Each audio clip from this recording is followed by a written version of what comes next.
Struggling for techniques to do on the adductors?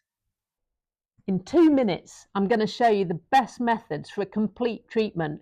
Keep up, this is going to be quick. So for adductor massage, we've already just finished a quad massage. Now we're going to take the hip into flexion. Put your knee up on the couch, let them come out. That's it. So you support underneath. And all these adductor muscles are relaxed. From here, we can work with reinforced effleurage. Now the client has tucked the towel in, and I'm able to get higher than I would do if they were in a supine position. I can go a little bit with my forearm. I can go a bit deeper with what I call an open knuckle. So I'm coming down this way, the line of the adductor longus, magnus and brevis. And we can go quite high up. There is a really nice position though. We're going to turn the client over now as a better way to get into these muscles. This is a great position. It's a recovery position with the adductors on the bottom leg here. So now you can actually apply a little bit more force with the muscles still being in a relaxed position. So reinforced effleurage.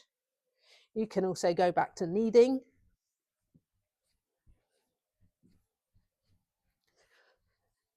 Think of where the gracilis attaches across the knee, so we can work there as well. I'm going to use Effleurage du Poing, using my fist, going right up to the top.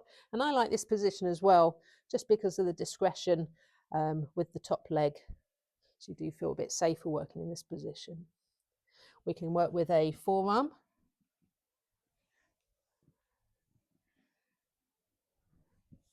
And we can also strip right through the adductor group this way. Right up to the top. Okay, once we've done deeper work, we can soothe off, and then the client would return to a supine position. So I think I covered that in 2 minutes. Please be aware that isn't the speed I would work. It's just to give you the range of techniques we can do on this body part. So make sure you're doing 8, 9, 10 times of each technique and you're working with your client, but it's just to give you all the different techniques. And thank you for watching.